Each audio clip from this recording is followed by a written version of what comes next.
The Holy Kabbalah as I Know It. Chapter 14a and b. The place of astrology in Holy Kabbalah. This is what the AI says about astrology. Quote, astrology is the belief system that studies how the positions and movements of celestial bodies, like the sun, moon, planets, and stars, are connected to human personality, behavior, and life events. In simple terms, it suggests that where the planets were at the time of your birth can influence who you are and what patterns show up in your life. This information is organized into things like zodiac signs, birth charts, natal charts, houses, and planetary aspects. For example, your zodiac sign, like Aries or Virgo, is based on where the sun was when you were born.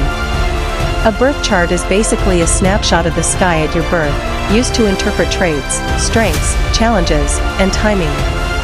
Astrology isn't considered a science.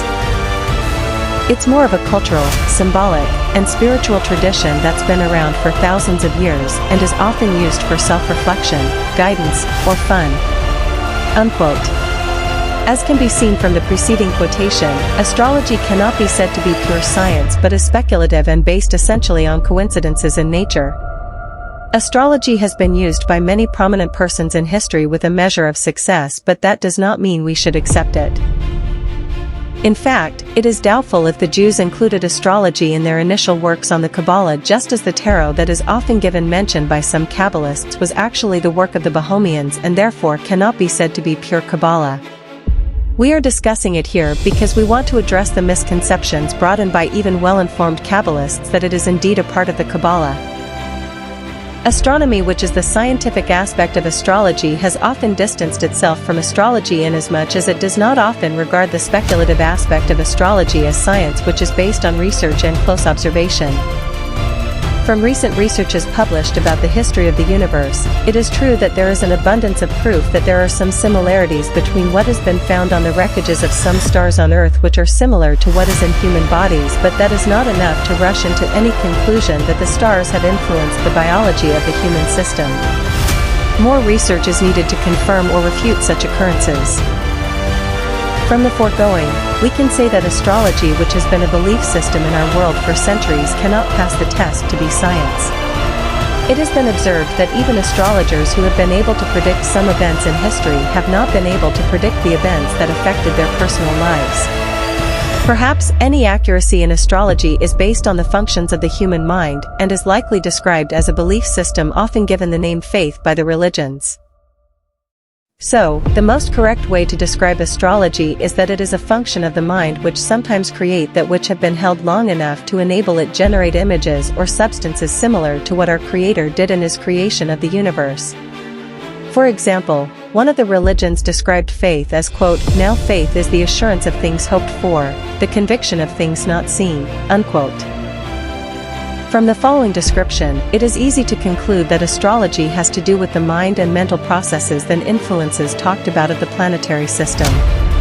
In fact, prominent astrologers tell us in clear terms that the stars do not compel but merely impel, which means a strong mind can refuse to accept what the star suggests.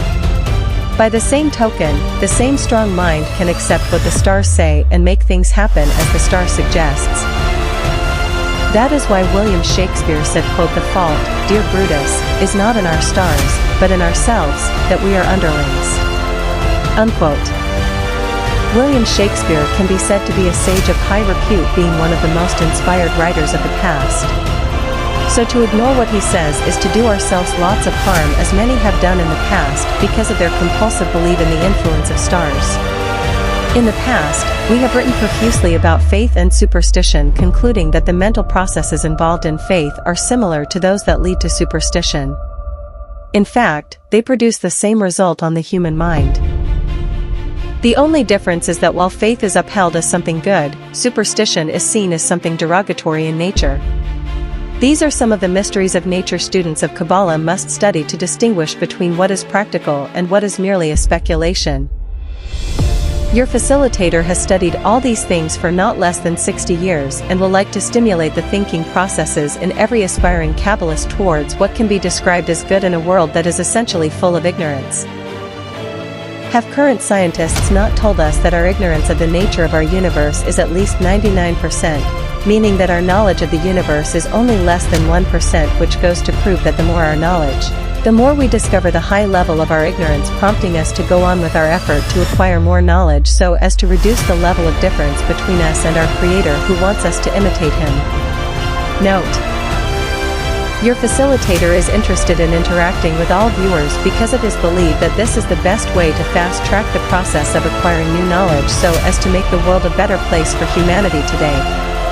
So merely viewing and nodding or shaking your head in response is not the best way to illumination.